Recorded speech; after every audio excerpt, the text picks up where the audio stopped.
Nina. Vipi, umelala hapa mama? Hebu kalale ndani. Sasa tumeingiza kwenye mzigo mpya. Wanatafuta muuaji. Unadhani dada yangu Tabu atamshirikaje? Ala, kweli mtu pekee aligombana naye mara mwisho. Bwana Mangwesu amekubali kumzika mwanawe, ila kwa sharti hili moja. Sharti lililoweka ni kwamba lazima yachimbwe makaburi hayo mawili, kaburi moja kwa ajili ya kumzika mwanawe na kaburi la pili kwa ajili ya kumzika huyo anayefikiria ndo adui yake. My love, wewe ndiye wangu, hata dunia ikinikataa.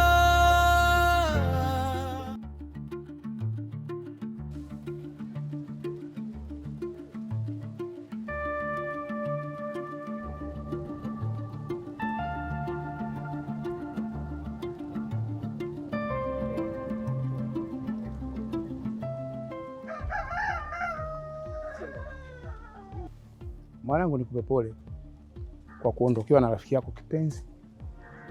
Najua una hasira na majonzi makubwa, lakini Asia ameshafariki. Hata iweje hawezi kurudi. Waswahili wanasema kufa kufaana. Na kwa nini nasema hivi? Nasema hivi kwa sababu mimi nimekuozesha wewe kwa Hansi ili uweze kumteka na tuweze kupata nusu ya mashamba anayomiliki hapa kijijini, lakini kifo cha Asia kitafanya mashamba yale yote sisi tuyapate kutoka kwa Hansi, ya akurithishe wewe, yawe yetu. Yaani hilo ndio lengo kamili hasa ya mimi kukuozesha wewe kwa Hansi. Baba, unamaanisha nini? Na kwa nini kifo cha Asia kihusiane na mashamba ya Hansi? Waliohusika na kifo cha Asia ni vijana wa mzee Bwenzi. Hivyo basi, kwa sababu mimi, wewe unajua mimi yule rafiki yangu, wewe kutokana na rafiki wa mimi na yule na kumjua sana mabaya yake yote anayofanya, ina maana mimi nitashinikiza kutokana na msiba ule waliofanya vijana wake tupate mashamba yote yawe kwenye miliki yetu. Nini kitafanyika baba? Hayo mengine yote niachie mimi. Kwako naomba jambo hili moja tu, ushirikiano wako basi. Sawa baba.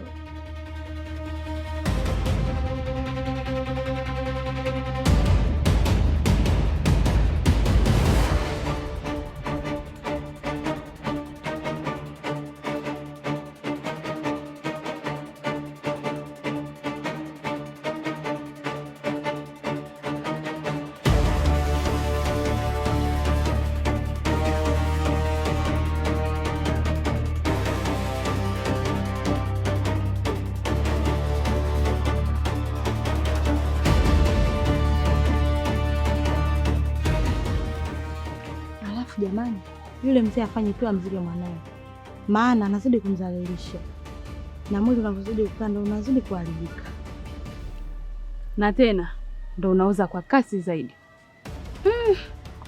Mungu atunusuru jamani.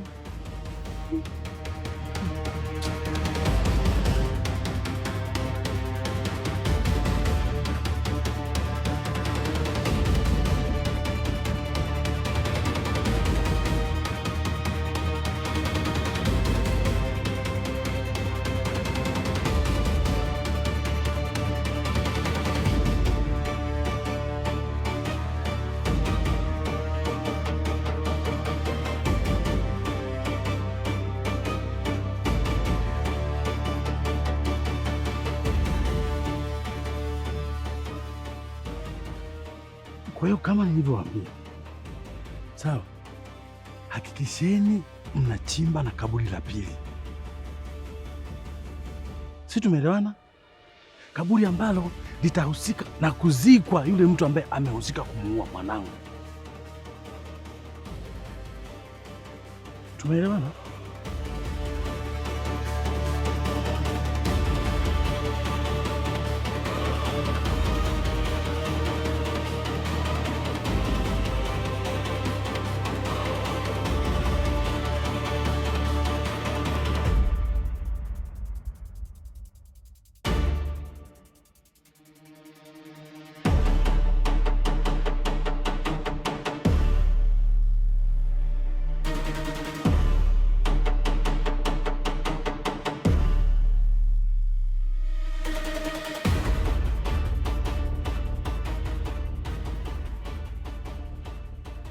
mtu aliyomuua Asia amepatikana. Yuko wapi? Tena basi amekutwa akiwa na simu ya marehemu Asia, anayo. Nataka nimuone yuko wapi. Ndio maana niko hapa. Uniamini? Uniamini?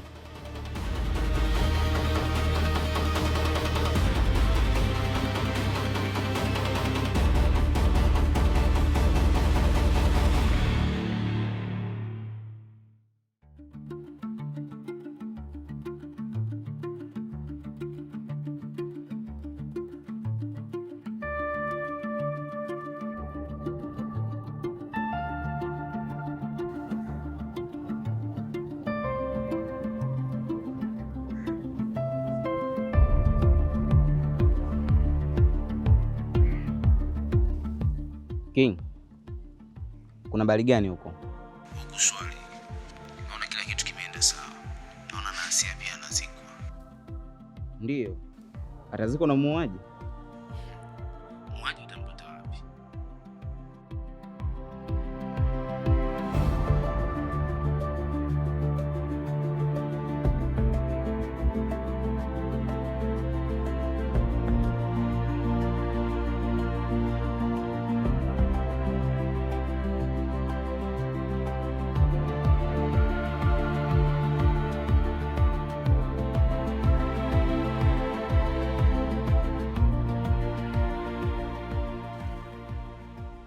Haya, vipi mwanangu? Mbona asubuhi kaa unaenda kuzima moto vipi?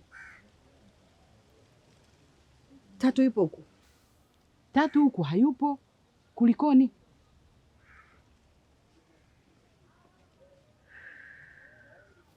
Mbona unanitia mashaka we mtoto? Ongea sasa, Tatu kafanyaje?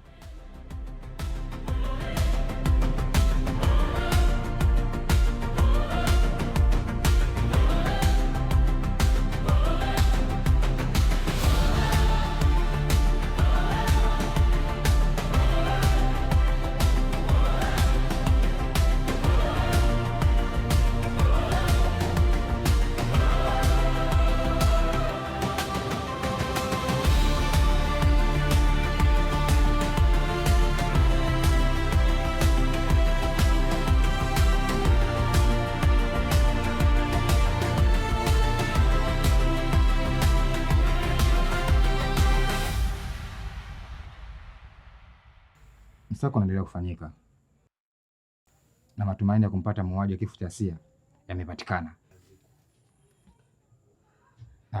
Na leo huenda Asia leo anaweza Asia akazikwa. Mambo yakiwa mazuri, hamtakufa, nitawaacha na yote kwa sababu ya usalama dada yangu, kwa sababu yeye sio muuaji. Naomba uniachie tafadhali, kwa sababu hata mimi sihusiki na kifo cha Asia. Harakisha ndugu yangu, mimi nimechoka, naumia basi.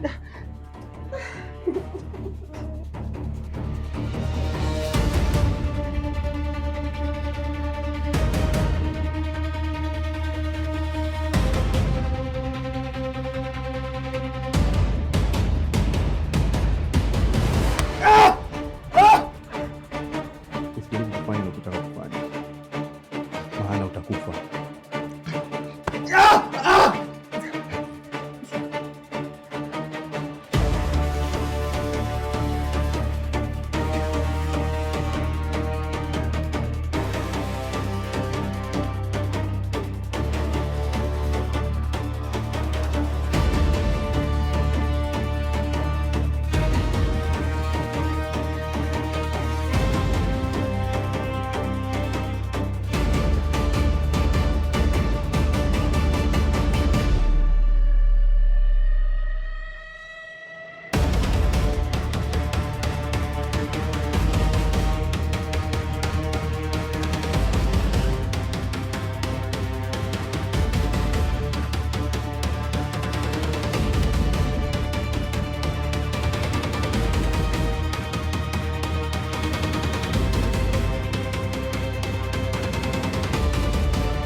binti yangu alikufanya nini mpaka ukaamua kumuua kifo cha kikatili namna hii?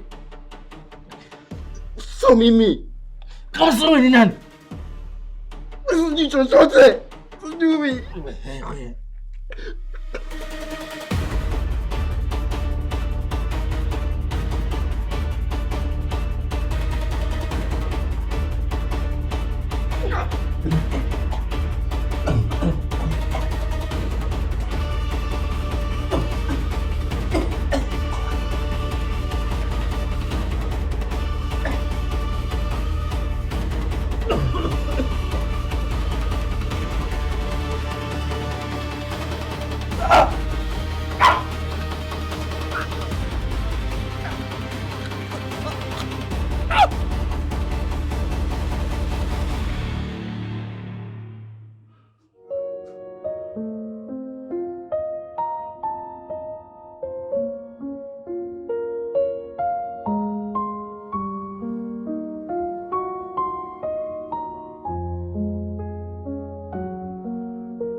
Sasa tunaweza kwenda kumzika binti.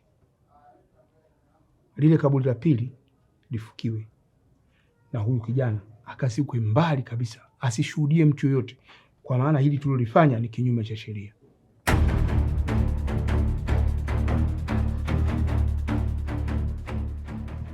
Sawa, haina shida. Tena huyu kijana haitakiwi kujulikana kama tumemuua, iwe siri yetu.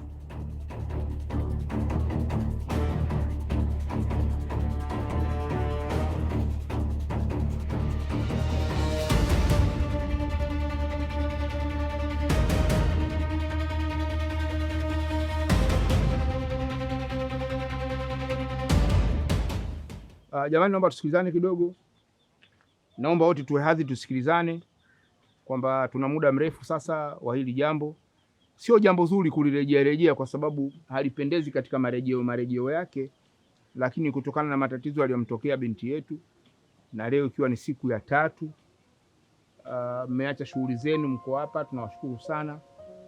Lakini sasa naamini muda umewadia, ni kwamba sasa tutakwenda kustiri maiti ya ndugu yetu. Kikubwa ni kwamba najua wote tuna majonzi makubwa kwa sababu lililotokea halikuwa jambo la kawaida katika kawaida, kwa sababu sote najua tumehusika na hili swala. Kwa majonzi haya basi niwapeni pole na mimi mwenyewe kujipa pole, kwa sababu ndio hali halisi iliyotokea. Lakini jingine kubwa ni kwamba serikali ipo makini na vyombo vya dola vitashughulika na kila kitu katika masuala haya ili kuweza kuweka sawa hili lilotokea na kuwapata wale waliohusika. Kwa hiyo kwa msingi sasa ndio muda halisi wa kuchukua maiti ya mwanetu, ndugu yetu, dada yetu, mjukuu wetu, mtoto wetu, na kwenda kuistiri ile maiti, kwenda kuhifadhi pale panapohusika makaburini. Kwa hiyo niseme kwamba sasa ndio muda wa kufanya shughuli. Asanteni sana.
Jamani, nimewaiteni hapa kwenye kikao cha kuwekana sawa na baada ya kikao hichi naomba sisi wote tusiwe na kinyongo.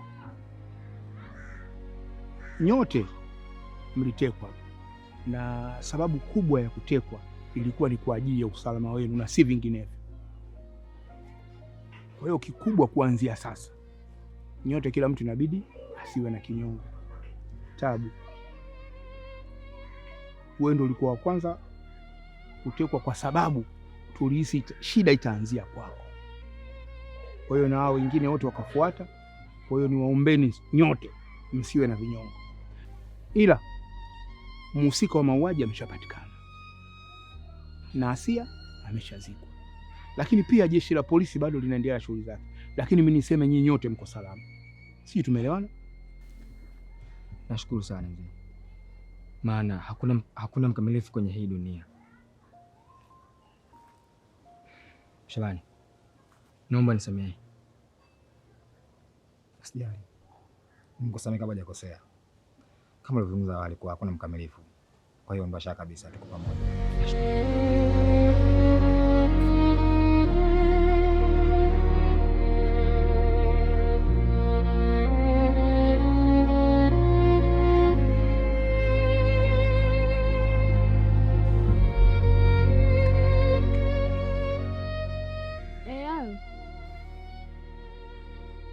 Salma, upo wapi? We Tatu, ulipo wapi? Si tupo huku kwa bibi tunakutafuta. Sawa, mimi nipo maeneo ya nyumbani hapa. Basi nakuja huko huko.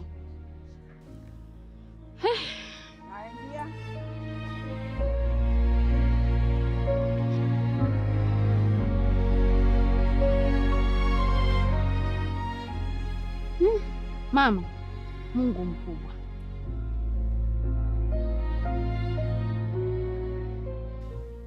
Tatu yupo salama na akasema anakuja huku huku.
Oya, yote 9.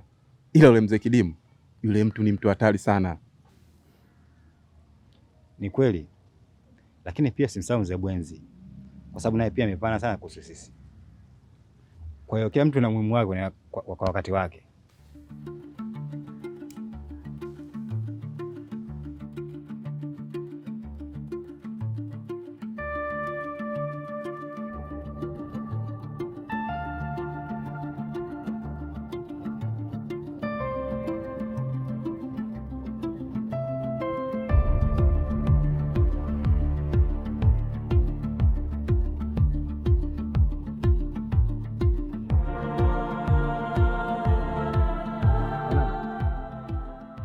Presha za wanakijiji zimeshatulia. Sasa hapa kinachofuata ni wewe kutimiza jukumu lako lililokufanya uwe kwa Hansi. Basi ndio kilichobakia hicho tu. Lakini baba, Hansi ana misimamo mikali sana. Sidhani kama atakubaliana na hili swala kwa sababu ya mapenzi yangu kwake. Halafu baba, mimi Hansi hata anipendi. Mwanangu, nataka nikuambie, atake asitake atakupenda tu, kwa sababu baba yake yuko hapa kiganjani kwangu. Kama hawataki kwa maridhiano, mimi niko tayari kuvipata vile viwanja hata kwa kuua.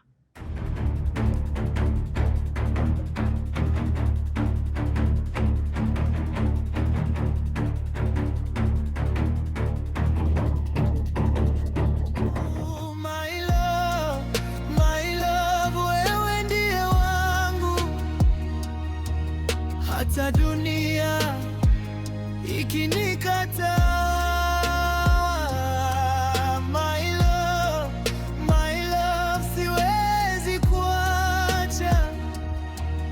Moyo wangu ni wako daima. Nilam, jina lako ni wimbo moyoni, na kuita kila usiku, kila asubuhi. Wow.